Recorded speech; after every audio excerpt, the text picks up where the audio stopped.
Good morning, ladies and gentlemen. The topic of today's lecture is again from the diseases of hair. And in today's lecture, I'm going to discuss abnormalities of the hair shaft. The structural defects of the hair shaft may cause significant cosmetic disability, or they may render the hair abnormally susceptible to injury by a minor degree of trauma. So if there is any defect in the hair shaft, then the hairs are more vulnerable to damage by any kind of trauma. Hair microscopy can be a useful part of the clinical assessment, and this is our usual clinical tool to examine the hairs in suspected cases of hair shaft abnormality. Dermoscopy and video dermoscopy may be the other useful tools. In a range of hereditary and acquired metabolic disorders, the hair shaft can sometimes prove clues to the diagnosis. So it is common to classify the hair shaft defect into those that are due to the shaft fragility and those which are not associated with fragility. So in this table, we are going to discuss a few terms which are associated with hair shaft abnormalities.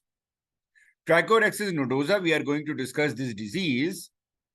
It literally means a circumferential break in the hair cuticle with the cortical fibers extruding through the fracture. So brush end. When Trichorrhexis nodosa break, it leaves the proximal end look like a paintbrush. Then trichocalasis. This is a green stick fracture of the hair. Then trichoptilosis. This is the split ends. Trichomalacia, softened hairs. Then trichoschisis. This is the clean transverse fracture across the hair. Pili torti, twisting of hair through 180 degree with long axis. The Paul Pincus constrictions, which are zone of constrictions within the hair shaft that is comparable to the bulines. Tapered hair, the tip of the hair are tapered. Then bayonet hairs, a slight kinking in hair within 1 to 2 millimeter of the tapered tips. Trichonodosis is knots in the hair. Hair casts. These are the keratin cylinders moving freely on the proximal hair shaft. The nits are the eggs of the head louse, which are adherent to the shaft. So now we are going to discuss the hair shaft abnormalities, and we are going to discuss it under two headings. That is the structural defects with increased fragility and those structural defects which are not associated with increased fragility. So first, those structural defects which are associated with increased fragility. The first is Monilethrix. In Monilethrix, the hair shafts are beaded and they break easily. Elliptical nodes 0.7 to 1 millimeter apart are separated by narrow internodes resembling the body and neck of a skittle. A skittle is the rods which are used in bowling. So these are the skittles. Width of the nodes and distance between them vary. The nodes and some of the internodes show a normal imbricated scale. Normally imbricated scale. The internodes show longitudinal ridging. This is different. The true Monilethrix must be differentiated from pseudo-Monilethrix, which is actually an artifact that is produced by tweezers or compressing the overlapping hairs between the two glass slides. So sometime during examination, if hair is pressed between the two glass slides, it will give an appearance of pseudo-Monilethrix. This is how the Monilethrix would look like. The follicles show wide and narrow zones. to the nodes. These are the nodes and these are the internodes. The intermittent administration of an antimitotic agent can give rise to zone of constriction alternating with zones of normal diameter. So antimitotic drug may result in Monilethrix, acquired Monilethrix. The Monilethrix is associated with hair loss because of increased fragility of the hairs.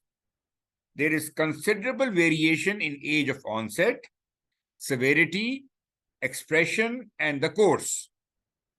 Hair loss or broken hair are accompanied by follicular keratosis, most commonly seen on the nape of the neck and the occiput. So the follicular keratosis is a very significant association with Monilethrix, and your diagnosis of Monilethrix is confirmed if you find this follicular keratosis or follicular plugging. In some cases, eyebrows, eyelashes, pubic and axillary hairs are affected. In many, the condition persists with little change throughout the life. Spontaneous improvement or complete recovery has occurred, including during pregnancy and with some medications. Then the second defect, which is associated with increased fragility, is the Pili torti. Pili torti, the hair are flattened, and at irregular intervals, they completely rotate along the long axis at 180 degree. This rotation runs for 3 to 5 twists before the shaft normalizes. Hairs can manifest fragility and making them more vulnerable to weathering. In those cases in which classical Pili torti of early onset appear to have occurred as an isolated defect, the example suggests its autosomal dominant or autosomal recessive inheritance. So you can see how this Pili torti looks like. There are many twists which you can see in this cross section with 5 or more rotations. Associations. A number of syndromes in which the twisted hairs are seen. These include the Minky syndrome, the Johnstadt syndrome with sensory neural deafness, and the Crandall syndrome. It is also seen as a side effect of oral retinoids. Clinical features. The hair may be normal at birth. Affected hair are brittle and may break off at length of 5 centimeters or less, or may grow longer. Hence, in a scalp, there may be short and coarse hairs over the whole scalp, or they may be circumscribed and irregular areas of patchy baldness. The cosmetic appearance of isolated Pili torti improve greatly with transition from childhood to adult life. The third condition we are going to discuss in increased fragility is the Netherton syndrome. The Netherton observed these bamboo-like nodes with increased fragility of hair in a girl with some erythematous scaly dermatitis. So the Netherton syndrome comprises of 5 specific features. The first is ichthysis linearis circumflexa. The second is the presence of bamboo hairs or the Trichorrhexis invaginata. Then increased tendency to atopy or atopic dermatitis, recurrent skin infections, and predisposition to skin malignancies. So first, the Trichorrhexis invaginata. This is pathognomonic of Netherton disease. It resembles the impaction of the lower segment of hair into the upper segment. This impaction results in increased hair fragility. So in such cases, if hairs are to be examined, you need to cut the hairs rather than plucking, because in plucking, the hairs will be damaged. The cortical anatomy of hair is revealed if hair is prepared on a slide in a histological mounting medium. Alternatively, screening with dermoscope or video dermoscope may be helpful. There are many clinical features which are associated with Netherton syndrome. Many patients present either with cutaneous changes or with sparse and fragile hair. There can be generalized scaling and erythema present from the birth or early infancy, but the degree and extent of erythema are both variable. On the trunk and limbs, fine dry scales are associated with polycyclic and serpiginous eruption. So these are the typical scales, the double scales of ichthysis linear circumflexa. The characteristic of atopic eczema accompanied by increased IgE level. So such patients also exhibit features of atopic dermatitis. Hair defect in most cases is readily apparent clinically. Hair is short, dry, and lusterless and brittle. And eyebrow and lashes are sparse or absent too. There is no specific management for the hair dystrophy other than avoidance of physical and chemical trauma. And for the skin rashes, we give different treatments which are appropriate for that condition. For example, for ichthysis, we need keratolytics. For atopic eczema, we give topical corticosteroids. Then the fourth condition leading to increased fragility is Trichorrhexis nodosa. The Trichorrhexis is a distinctive response of the hair shaft to injury. The cuticular cells become disrupted, allowing the cuticular cells to splay out of the nodes. Hair is abnormally fragile and Trichorrhexis follow relatively trivial injury. So hairs are already fragile and mild injury lead to formation of nodes and then damage to the hairs. The trauma of hairdressing procedures are often incriminated, such as combing. The cumulative effects of shampooing, brushing, sea bathing, and sunlight has led to the seasonal summer recurrence. Trichorrhexis nodosa is an extreme form of withering. So in Trichorrhexis, you see typical nodes as a result of fracture, and the cortical fibers are seen protruding through these nodes. These are the cuticular fibers. The congenital and hereditary defects of hair shaft resulting in fragility can predispose to Trichorrhexis nodosa. And it is also a feature of certain metabolic conditions like arginosuccinic aciduria, which is associated with mental retardation, then biotinidase deficiency, and trichohepatoenteric syndrome. The Trichorrhexis congenita is present from birth of Trichorrhexis nodosa confined to scalp with normal teeth and nails. Localized autosomal recessive hypotrichosis is a form of Trichorrhexis nodosa. The disorder presents with brittle hairs that fracture readily, leading to excessive loss of hair. Hair may appear unusually stiff. Hair microscopy show Trichorrhexis nodosa and Monilethrix-like beading may also be seen. This is due to mutation in gene DSG4. Pathophysiology. In simple Trichorrhexis nodosa, the shaft appear normal with light or electron microscopy except at the nodes. At the nodes, the cuticle bulges and split by longitudinal fissures. If fracture occurs transversely through a node, which is called as trichochlesis, this is trichochlesis, the end of hair resembles the paintbrush. You can see these end of the hairs resembling the paintbrush. Clinical features. The Trichorrhexis nodosa hair breaks so easily that large or small portions of scalp show only broken stumps, and alopecia may be gross. There are three principal clinical presentations. The distal Trichorrhexis nodosa, which is discovered incidentally. Patient complain of hair which is dry, dull, and brittle. Then proximal Trichorrhexis nodosa.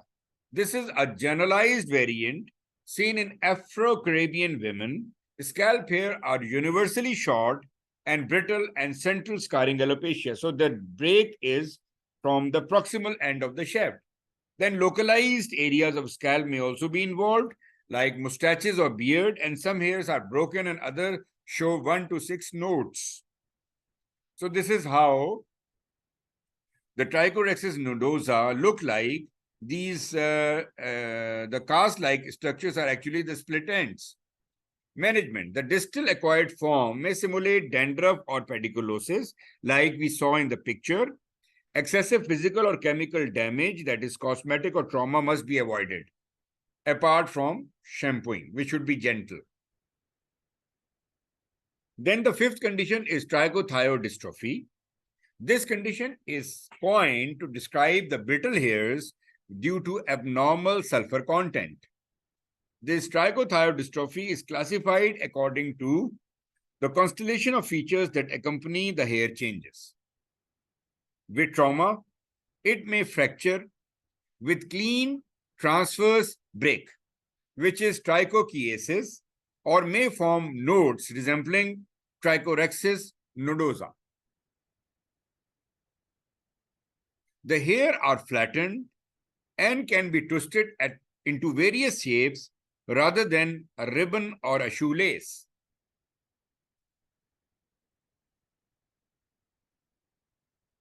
Trichothiodystrophy. The affected hair is ribbon-like with surface damage and loss of rigidity. Using the cross-polarizing filter with a light microscope, the hair show alternating bright and dark zones.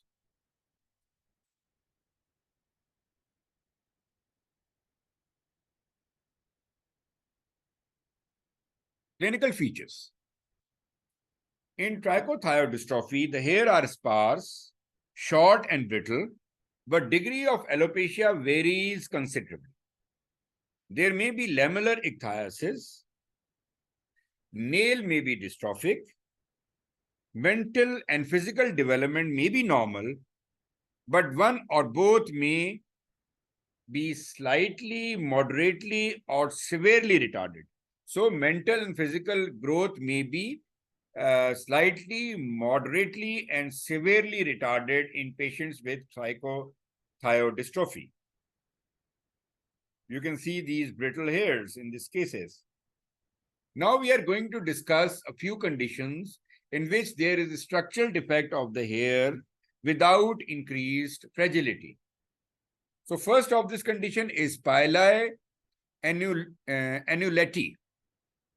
This abnormality is characterized by the hair showing alternating light and dark bands along its length, which is little different from the trichothiodystrophy. In extreme cases, resembles some fragility. There is some fragility. The condition is inherited as autosomal dominant and maps on chromosome 12q. With the light microscope, the abnormal dark bands alternating with normal light bands. Association. The condition has been reported in association with alopecia areata on several occasions.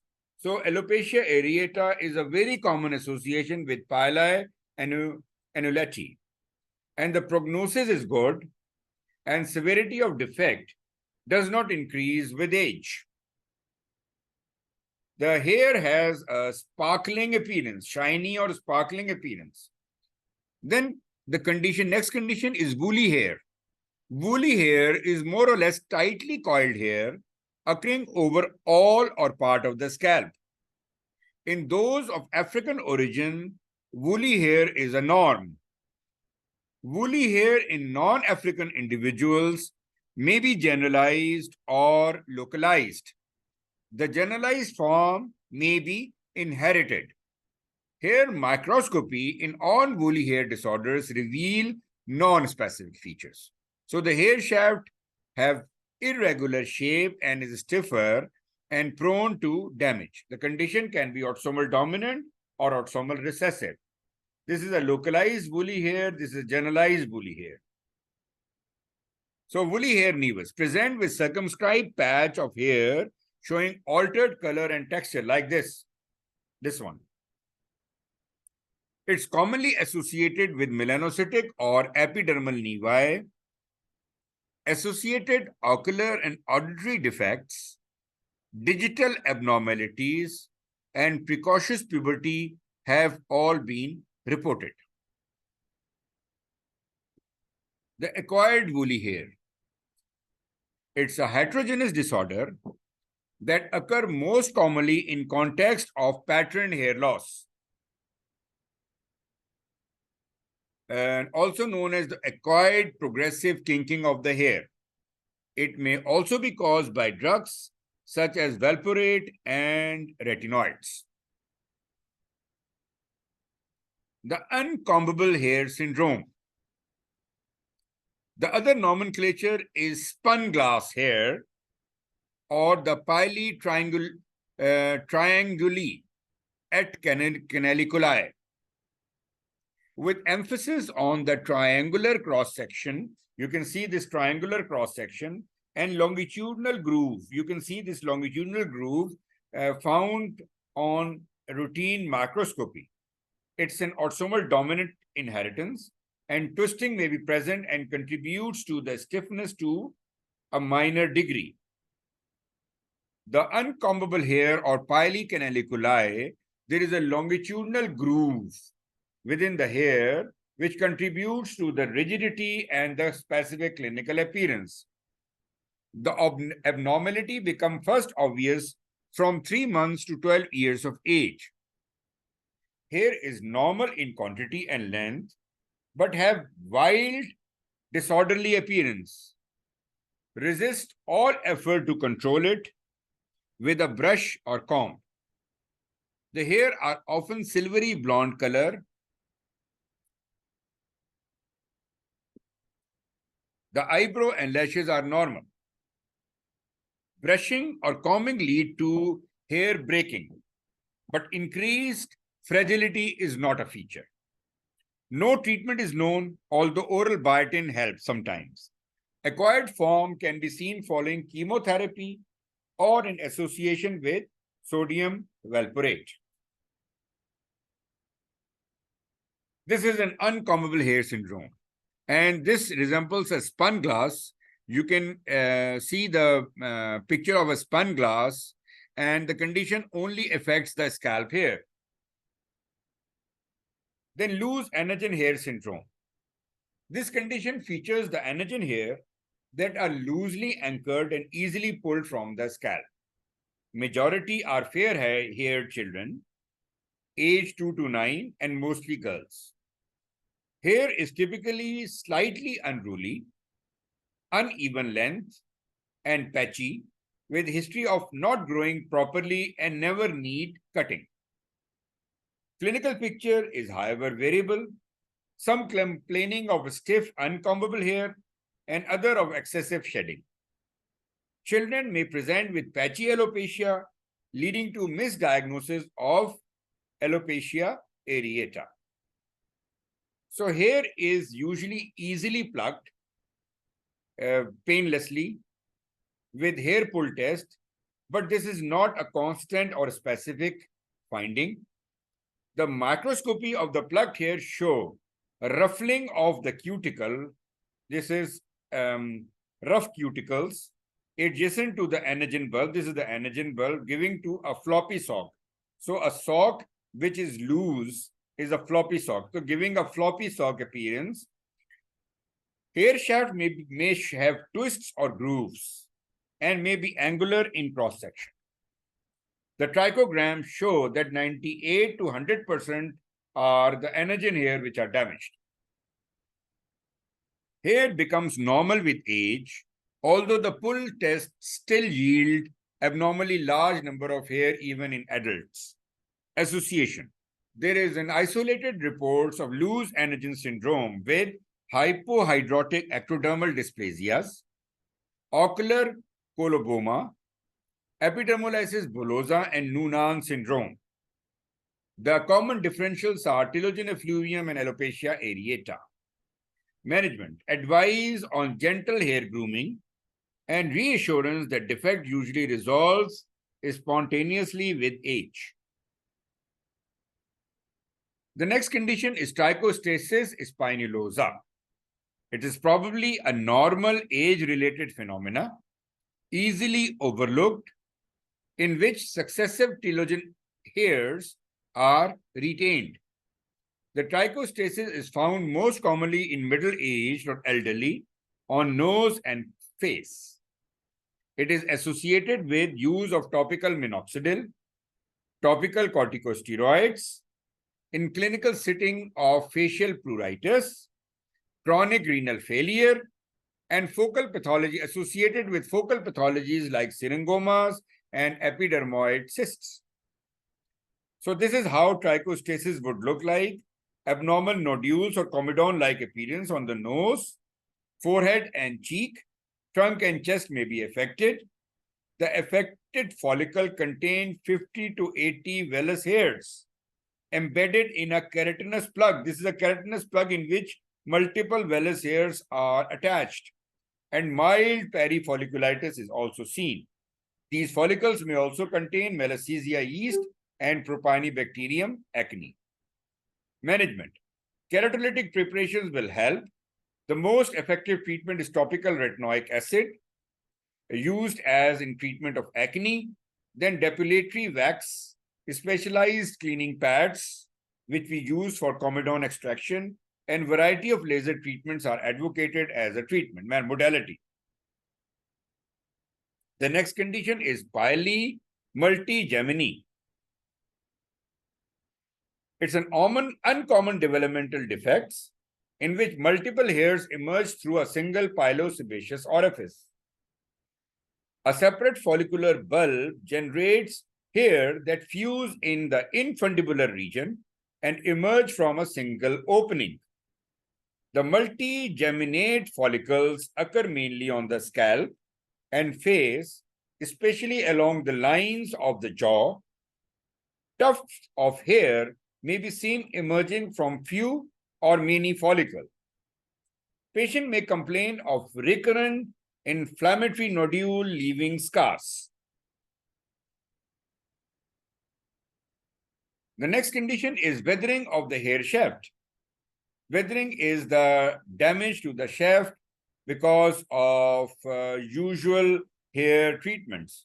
All the hair fibers undergo some degree of cuticular damage and secondary cortical breakdown from root to tip before being shed during the telogen hair cycle. So weathering is a normal occurrence in a person. The type of damage occurs due to combing, brushing, bleaching, ultraviolet radiation, and permanent weaving. So these conditions result in more damage to the hair shaft. Scalp hair having long anagen phase and being subject to more frictional damage and cosmetic treatment show deep cuticular and cortical degeneration than fibers from the other side.